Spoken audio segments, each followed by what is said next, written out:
眾所周知啦，好多大嘅汽車集團咧，旗下都有好多個品牌啦。咁共用資源咧就係無可厚非嘅事。咁咩叫共用資源咧？例如同一個車架啦，同一個 powertrain 啦，咁啊會用喺唔同嘅品牌、唔同嘅車款上邊啦。咁啊慣常嘅手法都係啲咩咧？改下啲外皮嘅造型啦，換下啲頭尾燈，換下啲泵把，換下鈴，務求令兩個車型咧睇落去完全都唔相同嘅。而喺電動車嘅世界咧，一樣係有姊妹車嘅存在，但係佢哋嘅手法咧就截然不同啦。同一個車架，同一個 powertrain， 但係佢哋外形同埋入邊咧，可以係完全唔同，好似兩部車咁嘅。咁點解可以做到咁呢？咁我今日咧就帶咗啲小道具嚟做一個簡單嘅解釋，咁啊希望大家明白。我手上咧係一部1:10嘅遙控車啦，其實佢結構咧同真嘅電動車咧冇乜大分別嘅。咁點解電動車可以咁大嘅轉變，而汽油車唔得呢？咁原因咧就因為電動車真嘅電動車啊嘅組件咧相對簡單好多，而汽油車咧亦都受好多進排氣嘅管道限制啦，N 波箱嘅體積亦都大啦，擺位嘅限制咧亦都大好多，所以咧可以改變嘅嘢咧就唔多嘅。而電動車咧嘅零件相對細同埋簡單啦，咁入邊大部分行嘅係咩呢？係電線，所以咧就可以做出比較多樣嘅變化啦。正如我手上呢部遙控車嘅車架啦，我笠一個殼，佢變成保時捷；同一個車架笠另一個殼，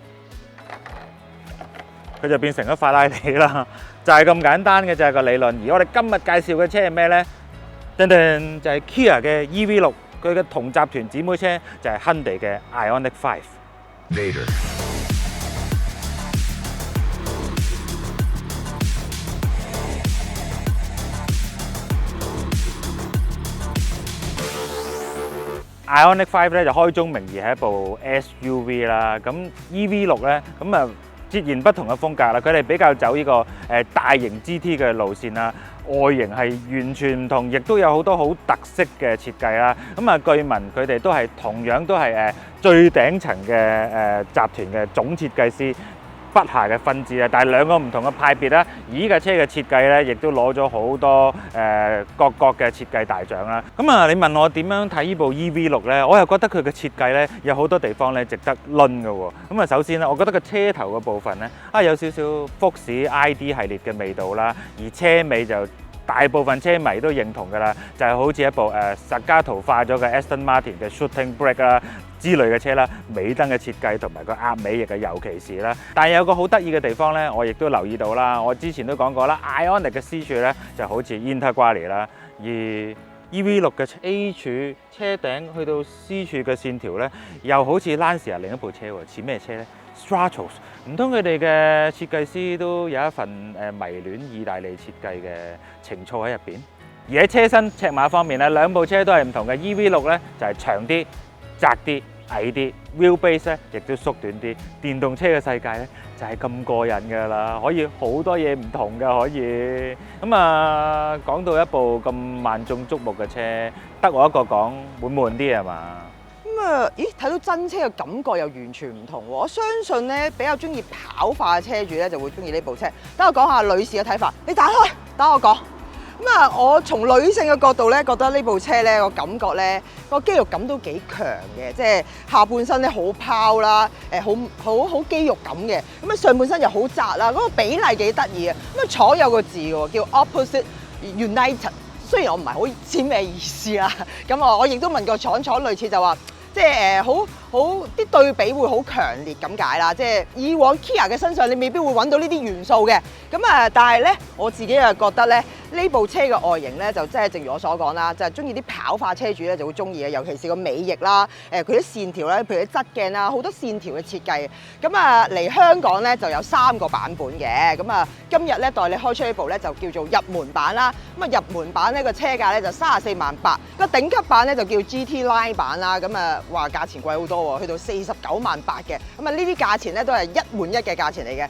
但係我相信咧會靚仔啲咯，因為我自己個人嘅喜好啊，我唔係咁中意即係車頭入氣口嗰個籬笆咁嘅設計。GT 包圍咧就換走咗，就冇咗呢抽嘢嘅。不過咧，我有個中意嘅地方嘅，就係佢嗰個叉電位啦。嗰個叉電位咧喺車尾嗰個設計咧幾有型。大家跟我嚟睇下。咁啊 Ioniq 5嘅充電位咧就喺油缸蓋位置啦 ，EV6 咧就有啲心思嘅，隱藏咗喺車尾度嘅靚仔啲嘅。咁啊同埋咧 Ioniq 5嗰個充電嗰個蓋咧好難開，要死撳爛撳。呢個咧都冇掣顯示喎，但係只要你撳一撳呢個位咧都容易開。同埋有一樣嘢咧都唔使擔心自己唔識撳嘅，因為咧司機位嗰度咧有個掣可以撳電動開關嘅，係咪咧？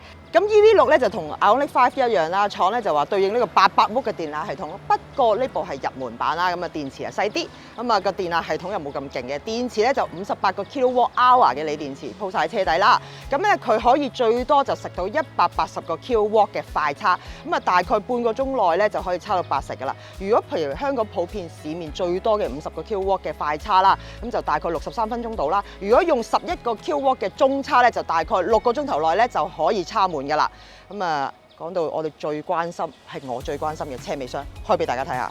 EV6 嘅車尾門咧就多咗個功能嘅，就係只要你袋住條車匙咧，唔需要雙手揸滿嘢，行埋去架車度咧，佢就會自己自動打開個車尾門㗎啦。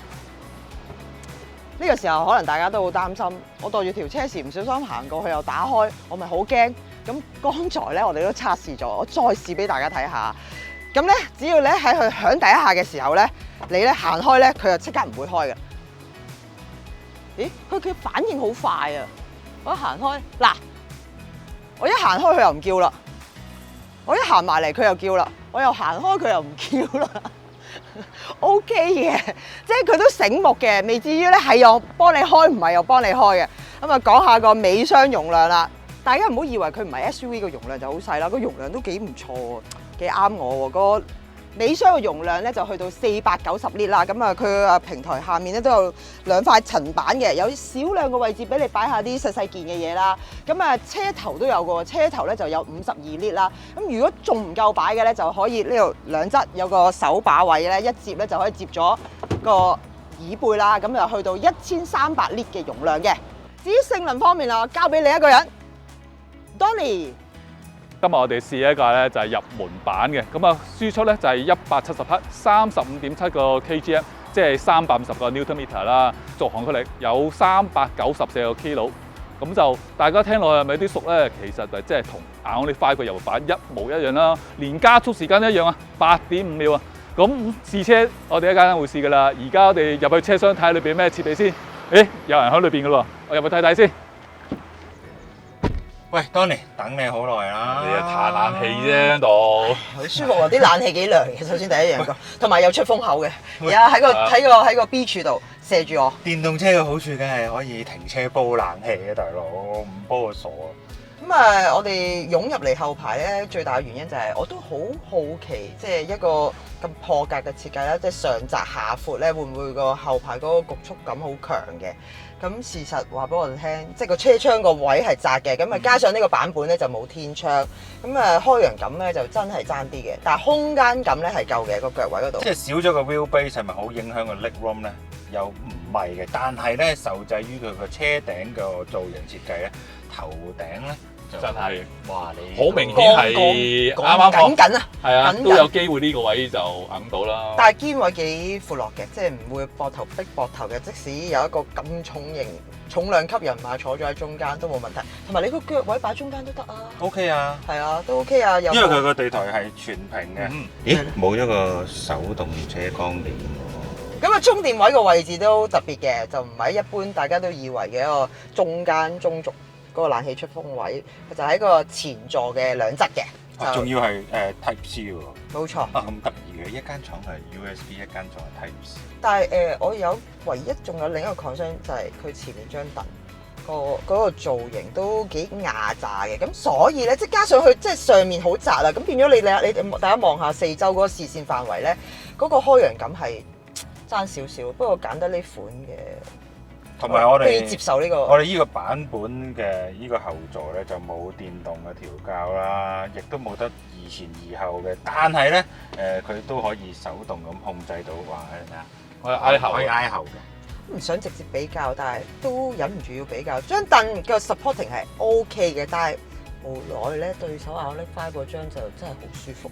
咁就呢個我就覺得嗰邊就好似舒服啲咁啦。呢張就比較係實淨啲、係硬陣啲，就可能我覺得呢架車其實係走 sporty 路線啦。佢有 GT Line 啊，性能上嗰架都多啲啦。佢都係嗰時講話廠方講係走 sporty 路線，所以連張凳都 sporty 路線，硬啲承托比較即係可能你就重磅啲可以沉入去，但係我哋坐落去就覺得好似硬啲咯。至於大家最關好學唔學埋某人嗰啲嘢真係。至於邊個某人啊？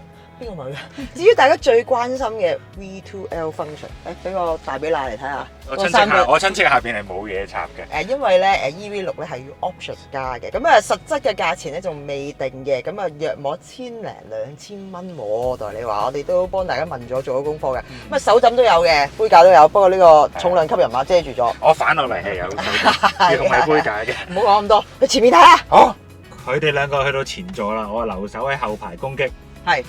咁啊個設計咧各方面咧都同Ioniq 5好唔同嘅，咁啊新鮮感都好大嘅，即係佢嗰個斜台啦，同埋呢啲布，即係呢啲佢就話聲稱就用為咗可持續發展啦，咁就用咗好多環保物料嘅個車廂嚇。咁我自己幾中意呢個面嘅，即係有啲設計得嚟又唔係話即係又唔係話夾硬擺啲真皮落去啊，咁個 design 幾靚嘅，咁同埋最唔同嘅地方就係有個雙芒啦，呢個雙芒咧係弧形。不過留意一樣嘢咧，個標板咧其實同Ioniq 5好相似嘅，側邊兩邊咧有個花紋係弧形，不過顏色唔同咯。個軚環嘅設計好唔一樣啦，個手感都唔錯嘅，咁啊有個 drive mode 喺個軚環度啦，係啦，啲掣都好 user friendly 嘅，咁亦都有呢個regen 嘅撥片嘅，咁佢有4個 level 嘅，咁啊標板都會顯示啦。咁我自己幾中意嘅設計咧就係呢個中間呢份嘢。呢份即係佢叫懸浮式嘅設計啦，咁雖則啊，即係作為我咁中意擺嘢嘅人嚟講咧，即係個空間係唔夠Ioniq 5好嘅，咁但係一樣有個好大嘅兜去聲稱俾你擺手袋啦。咁其次有個細心位嘅，佢下面咧有2個勾仔嘅，俾你勾住啲嘢，即係譬如可能你要買外賣，你又驚佢攞嚟攞去咧，兩邊都有個勾仔俾你勾住啲，即係可能啲怕濕嘅嘢嘅。不過呢個有樣嘢就係呢個位咧係唔喐得嘅，Ioniq 5嗰個咧前後咧褪到最後咧，其實咧變咗 walk through，可以由乘客位轉咗去司機位，司機位過翻乘客位，即係泊響啲地獄停車場啊，開唔到門啊，嗰個時間真係方便好多。如果呢個嘢可以褪後就，我就中意佢將個波棍就擺翻喺中間，變成一個波餅，我啊覺得就手好多。嗱，呢個就係電動車嘅好處啦。其實呢個所謂嘅波棍都係駁條電線，你擺喺車頂都冇問題嘅。咁啊，設計都幾靚嘅。係啊，仲有個冷氣 panel 咧，都係唔同嘅。咁呢個冷氣 panel 咧有少少特色啦。我見到佢除咗可以調校冷氣嘅operation 之後咧，撳一撳嗰個掣又可以有啲 shortcut 嘅，一撳咧就有好多 shortcut， 你就變咗可能未必使喺個功能屏幕度慢慢抄啦。咁但係即係呢啲 shortcut 就會大家記住咗嗰啲 shortcut 咧，就會快揾到你想揾嘅功能嘅。咁啊功能方面咧一樣有 Apple CarPlay 啦，咁不過入門版咧就淨係得後拍鏡，就冇360㗎啦。咁啊有2個充電頭喺前面。咁啊有個再2個大少少嘅12W喺後面啦，跟住有無線電話充電啦。咁呢個 storage 咧都幾大嘅，咁啊可以擺到幾多嘢嘅，我中意嘅嚇。佢個前座咧，我喺後邊睇佢個剪裁咧都幾特別嘅，有時個頭枕。你哋覺得兩位坐落係點咧？Ioniq 5嘅前座真係好好坐嘅。佢個承托感比Ioniq 5強嘅，咁但係Ioniq 5咧就軟熟啲，即係好梳化啲，包得犀利啲嘅。完全個承托係好貼身，完全坐落去好似正式講嗰啲，即係唔好話 sell 咩，係冇壓力嘅。但係呢個坐落去就好似普通歐洲跑車嗰種 sport seat， 係啦，有啲 sport seat 嘅嘅感覺嘅。仲有香港嚟嘅呢個設備咧，呢張凳咧手動。係入門版咧就手動啦，咁亦都冇發熱發冷嘅功能，亦都冇嗰個一鍵變成嗰個懶洋洋模式。但係即係我相信，譬如可能揀得呢個款嘅，就真係中意呢個樣咯。我諗譬如可能少咗嗰幾樣配備，嗰啲車主都未必太過在意咯。即係揀得佢就係迷戀佢個樣咯，就唔係咁在意嗰啲冇咗嘅配備咯。冇咗 Bose 音響。哦，你最中意嘅，我明啦，明。錯冇錯，唔緊要。我覺得另一 part 都好重要嘅就係佢操控緊性能，交俾你啦，Donny。好，去到試車嘅環節啦，就我同阿 Donny 負責啦。Donny 先講下你嘅感受。今日呢架車就睇落去 EV6啦，即係外形 sporty， 坐落張凳都覺得好 sporty。但係揸上去咧就第一個感覺就係嗰堂軚，佢個感覺就唔係好重嘅，就路面感都係比較電動車嗰種啦，虛少少啦，所以嚟講就都未算係俾到個好 sporty 嘅感覺，尤其是佢個 normal mode 咧，佢嗰個俾唔足十足嘅力量俾我嘅，咁就揸落去咧，我下下都要好深腳、好大腳先俾到我總力，但係一轉咗 sport mode 咧就好精神喎，你覺唔覺啊？嗱，我又有少少同你持相反意見啦，即係證明我哋事前冇夾過。我又因為我覺得咧，表面係170匹，我覺得佢，我心裏邊覺得佢係肯定冇力，因為電動車好重。但係咧揸落去咧，我覺得力又不是太差喎。當然啦，佢唔係爆，即係同我試後驅版嘅 Ioniq 一樣。佢夠力，日常夠用，爆炸感欠奉，並不是跑車級數。我嘅睇法係咁，我亦都認同嘅。我有試過 normal mode， 我有試過 sport mode。一撳 sport mode 啊，你個油門係 constant 嘅，但係嗰啲力咧都會遞增嘅。你覺唔覺得呢個軚盤嘅造型怪怪地咧？我覺得怪怪地。兩幅式嘅軚盤啦，即係好似上一代嘅S Class 初推出嗰陣時啦，都係有啲人中意，有啲人唔中意。同埋呢架車即係外形好前衛啦，但係點解一撥個指揮光，好似普通 Kia 啲車搬過嚟咁樣。咁啊，兩架車雖然係同底盤啦，但係尺碼上有少少唔同。咁佢個懸掛嘅 setting 咧，同 Ioniq 5咧，亦都有少少唔同嘅。依架車揸起上嚟嘅感覺咧，就明顯咧，大家都係低重心嘅，但係我覺得佢嘅離地距咧，再低多一個層次咧，而且佢個彈弓嗰個 setting 咧，亦都係短啲、硬啲，咁令到依架車咧，過啲凹凸嘅路面時咧，你會 feel 到嗰個路感咧係強烈過 Ioniq 5。就算佢用一個19寸嘅，相對冇咁大，唔係20寸啦，但係你感受到路面嘅凹凸跳動咧係強烈啲，但係呢種跳動咧又唔會太干擾個舒適性，因為個車廂真係好寧靜。我會覺得都歐洲味嘅。係啊，我都覺得佢嘅懸掛可以話唔算硬嘅，嚟講係叫做 firm 咯。firm 嘅 firm。係啊，所以嚟講你就揸落去咧，就覺得呢架車就係底盤有 sporty 味嘅，係你個操控上面咧，即係我都明顯感覺到咧，佢個軸佢短咗咧，係對個轉向係有差異嘅，令到佢有分別嘅。你係扭落去覺得係佢彎裏邊咧係過得快啲嘅。係我幾中意佢揸起上嚟咧，好有嗰種後轆車嘅特性。個頭指得快，雖然佢冇乜感覺，但係佢真係指得快。而個尾咧，你感覺到係好多動力喺度幫手，喂，一齊幫你手拱架車入彎，拱架車出彎。呢種感覺係有人覺得啦，有啲人覺得佢危險啦。係啊，因為如果唔而家即係好多車都係頭轆車啦，咁就個力喺前邊，佢係會帶到你入去個彎裏。但係呢啲車嚟講，今日啱啱有啲過人雨啦，喺濕路裏邊咧，你響彎裏邊如果印得深啲咧，佢都好似個尾拱下想走咁樣。呢種情況，因為佢個軚感唔係咁充足，所以嚟講你會覺得得唔得㗎？其實係得嘅，但係講你即係要過到自己關，要熟習架車先啦。如果你開頭唔熟習架車，即係點樣都好，死劈爛劈嘅話，咁就好容易出事啦。冇錯，但係其實佢個安全系統都好敏感。但我反而係嚮往呢種感覺。如果你真係要我買嘅話，無論係 EV6 或者 Ioniq 5，我真係會揀後驅。係，我享受呢種有種搏擊嘅感覺，冇咁悶啊！真係。所以嚟講，如果係揀嘅呢架車，即係入門嘅，真係我始終更加覺得呢架車佢要因為佢個懸掛有 sporty 嘅味道咧。揀都好難會揀入門咯，起碼中級咯，中級個馬力大啲啊，快啲啊，係啊，佢嗰架中級成200幾匹馬力啦，咁呢個得170爭節就起碼會嗰個性能會好啲，咁我會配合翻個底盤，而家好似同個性能即係個摩打個力度同個底盤未 match 到。如果你話最頂級嘅，咁佢淨走到好緊要300幾匹嘅輸出。據聞啦，即係依架 EV6 同埋 Ioniq 5咧都收咗好多訂單。咁啊，真係你話邊架比邊架好咧？呢個係一個真係有排拗嘅問題，因為我哋好似啱啱咁遇到一個訂咗依架車嘅人，我問佢點解你唔訂 Ioniq 啊？因為佢話 Ioniq 樣衰喎。係，真係。好多都係有啲訂咗 Ioniq 嘅人啊，點解你唔訂 EV6 啊？哇，好核突啊 EV6，即係各持己見，因為兩個車其實個外形咧都幾極端嘅。係啊，即係你冇話邊個型啲，邊個靚仔啲嘅咁。即係各有 fans 各有立場啦。但係大家立場相同咧，就係你而家訂車有排先交到車啦。咁啊，真係呢個係可能係一個訂購電車嘅新模式咯。咁大家要習慣下咯。即係要買車花，要訂俾咗訂金有排先交到咯。但係即係有啲人話誒等下咯，等下啦。但係等下，遲啲係咪真係都有現貨咧？未必，可能都係今年要訂出年，出年要再訂後年。所以睇啱嘅話，我奉勸大家就睇啱就訂啦，唔好理咁多啦。因為真係如果唔係咧，就好似買生果電話咁嘅啦。你揸住個生果12，又出咗13，不如等14咯。但係到14嗰時你又冇貨，咁啊你永遠都買唔到電話㗎啦。你遲呢個方法，佢其實大家諗深一層，即係電動車，即係 gadget 嚟嘅，用㗎嘛。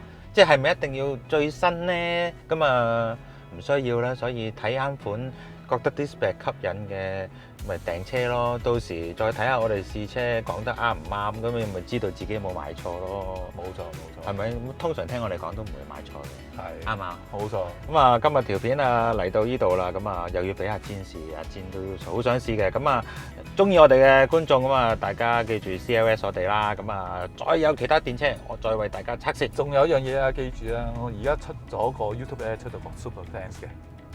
係啊，多謝大家，先多謝。係啊，好，拜拜，拜拜。